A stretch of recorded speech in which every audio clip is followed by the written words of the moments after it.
Dipersembahkan oleh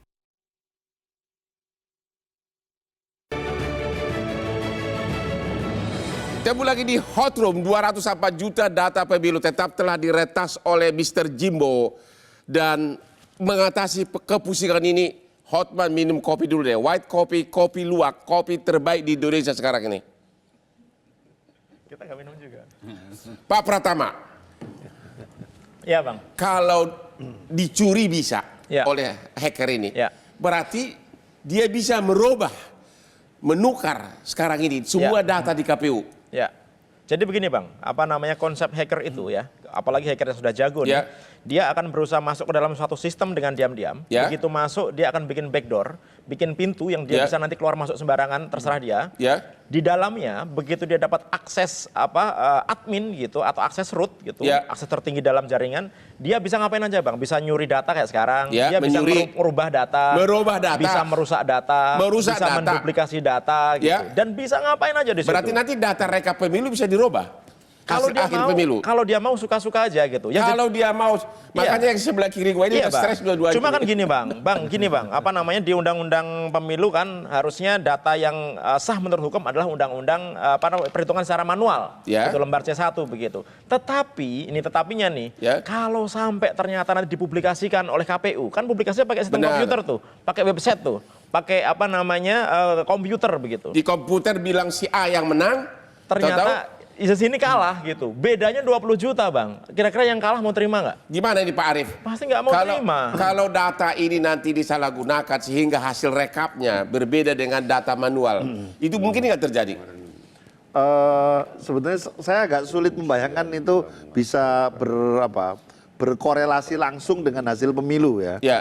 Karena data pemilih ini kan berarti mereka akan menggunakan daftar pemilih ini. Jadi bukan menggunakan sistem rekapitulasi untuk mengubah hasil. Tapi data pemilih inilah yang dimanfaatkan agar dia menguntungkan dirinya Ya. mau memilih jagoannya gitu. Ya.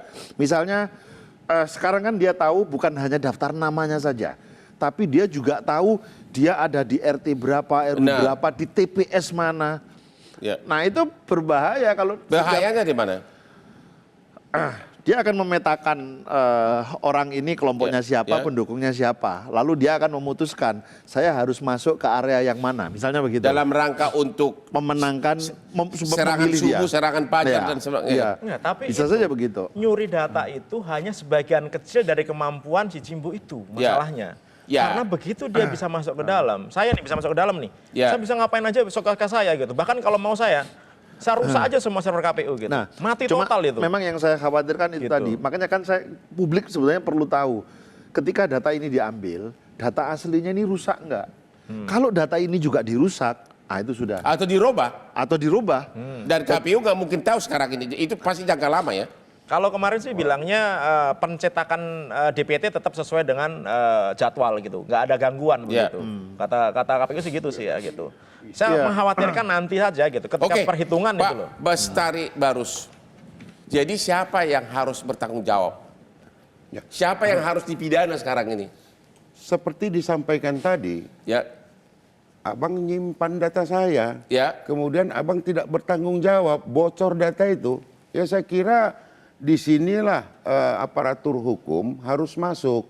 Begini bang, jangan dulu berpikir, oh ini satu kasus ini, kalau seorang Jimbo itu bisa masuk, ya, artinya potensinya bukan cuman mencuri. data ini saja. Oke, yang lain juga. Terlalu banyak pintu itu terbuka berarti. Nah ini terbuka, dibuka, atau dijebol, yang mana ini?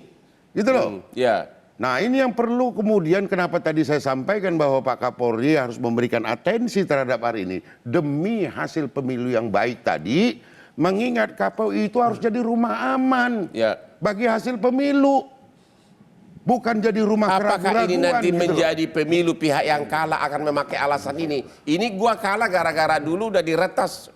Ya Kan saya katakan tadi bang, berpotensi seperti Berpotensi itu. menimbulkan Maka kekacauan. sebelum itu terjadi, saya kira harus ada pembenahan yang betul-betul dilakukan oleh KPU dan sekarang harus rilis. Jangan tunggu-tunggu lagi, jangan keluar negeri lagi dulu. Ya, Ini aja laksanakan dulu, perbaiki ini semua. Pak Saya kira itu. Siombing, Ya. Dewan Pakarnya Ganjar. Baik.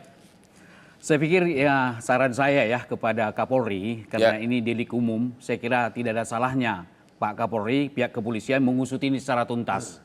Karena kalau memang ada orang-orang tertentu yang diduga melanggar pidana, saya kira diproses saja. Kan tidak harus melalui proses pengaduan, itu yang pertama. Supaya jangan nanti semakin berkembang lagi, semakin tak terkendali lagi persoalan ini. Yang kedua saya melihat bahwa ini soal data pribadi penduduk Indonesia. Ini pelanggaran HAM. Kalau misalnya ini dibocorkan sedemikian rupa. Sudah bocor, bukan kalau lagi. Oke, sudah bocor bahkan 500.000 gratis. Dikasih gratis. Jadi 500.000 penduduk gratis. Data pribadi kita sudah di tangan seseorang, itu kan pelanggaran HAM. Mau tak mau, orang yang bertanggung jawab menyimpan data ini, katakanlah dalam hal ini KPU harus mempunyai tanggung jawab tentang hal ini. Artinya publik bisa menuntut KPU, kok data pribadi saya bisa dibocorkan. Kemudian saya melihat bahwa ini kalau istilah kampung kita di Medan, dari penjelasan kita, ngeri kali gitu kan. Kenapa saya katakan ngeri kali? Karena memang terkonfirmasi bahwa memang pengelolaan data di KPU saya kira mengalami suatu permasalahan. Kenapa saya mengatakan kok bisa bocor sedemikian rupa 204 juta begitu ya. Dan kalau dikatakan tadi soal rekapitulasi, kalau misal jumlahnya berbeda bisa chaos, bisa yang terjadi gitu ya. Kalau nanti di akhir pemilu kita, katakanlah menjelang selesai pemilu, ada chaos yang bertanggung jawab siapa? Ya KPU, karena memang ada bocor seperti ini. Kalau begitu ada pertanyaan. Boleh sedikit saya tambahkan bahwa kalau memang katakanlah ini terjadi chaos gitu ya di masyarakat karena ketidakpuasan, maka KPU harus bertanggung jawab karena ada datanya diretas. Yang terakhir saya mau katakan bahwa siapa yang diuntungkan dari sini, kan begitu tadi. Menurut saya, dari sudut teori politik yang punya kekuatan untuk melakukan penyimpangan, yang punya kuasa dan relasi kuasa. Jadi orang yang ada di situ yang bisa memanfaatkan gitu. Artinya yang bahwa punya kuasa, relasi kuasa. Dan kemudian kalau tidak selamanya orang yang kalah itu menuntut lalu itu salah, tidak. Karena boleh jadi yang menang itu juga memanfaatkan relasi kuasa dan kuasa. Kalau begitu ada pertanyaan saya kepada Pak Ari Budiman. Tanpa mencuri pun, kalau memang ada relasi kuasa dan kuasa, kan boleh dia minta diam-diam tanpa mencuri. Kira-kira begitu. Gini Pak, waktu Bapak sebagai ketua KPU, ya, kalau ada penguasa misalnya yang minta dari Bapak diam-diam, mungkin nggak Bapak nolak? Nolak. Saya lakukan itu. Nolak. Jadi kalau ada sesuatu yang dilakukan di luar prosedur ketentuan yang berlaku, saya nggak bersedia. Betul. Ya, saya tahu itu idealnya begitu. Oh, itu saya lakukan. Tapi secara politik sekarang ini, sekarang kalau misalnya ada oknum penguasa, ya, yang ingin mengambil data itu tanpa harus melibatkan ahli seperti Bapak ini, dengan sukarela diambil diam-diam, itu segala kemungkinan bisa terjadi kan? Saya bisa jawab Pak Oman itu. Ya. Boleh saya jawab ya? Kita ambil aja kasusnya misalnya katakanlah Agus Raharjo, gitu ya. Ketika itu terjadi, peristiwa itu kan tidak apa-apa. Artinya kalau misalnya, ini contoh saja, kalau Pak Arief memberikan itu, suatu ketika kan bisa teriak lagi.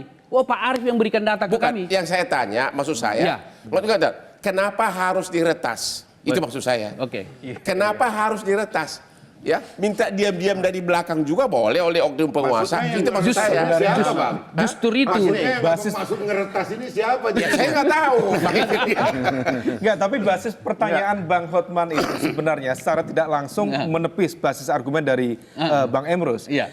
Betul, kalau misal memang kemudian lingkaran kekuasaan memiliki akses untuk mengintervensi itu, maka seharusnya dia bisa melakukan itu secara diam-diam tidak dia punya dipermukakan. semua. Tapi itu berisiko. Iya, bukan berisiko. Itu kan konteks diam-diam. Ini kan basis pengandaian. Artinya memang besar kemungkinan seperti yang dilakukan investigasi oleh sejumlah pakar bahwa memang ini bukan melibatkan elemen di dalam konteks pemerintahan itu sendiri. Besar kemungkinan mungkin saya coba mencermati dari beberapa pengakuan dari kalangan hacker gitu ya.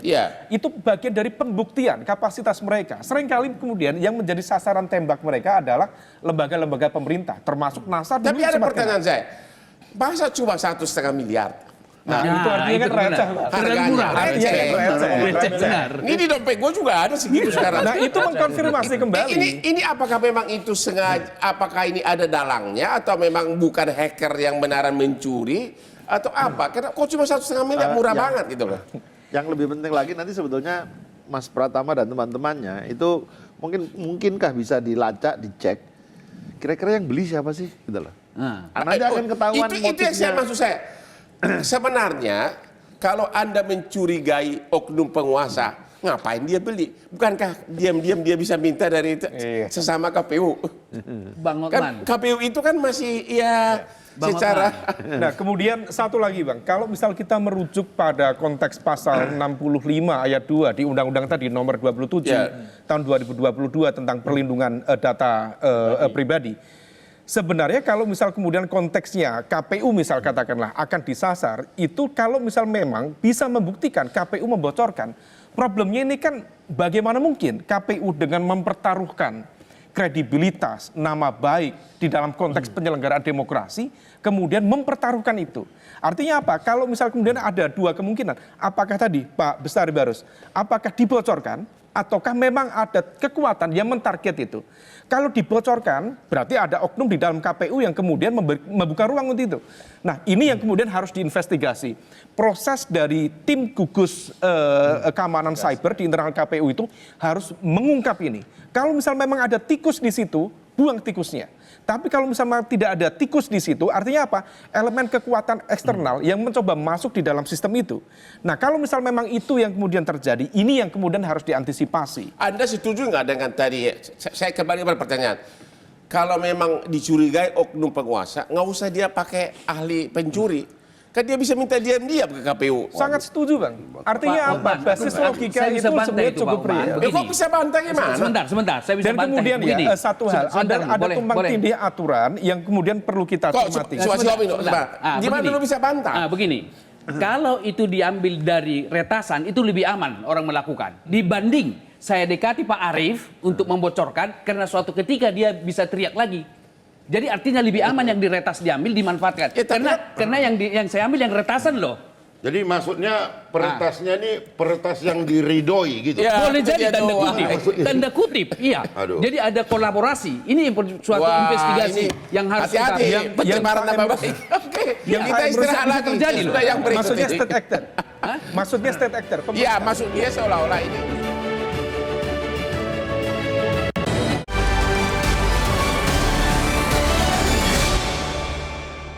Dipersembahkan oleh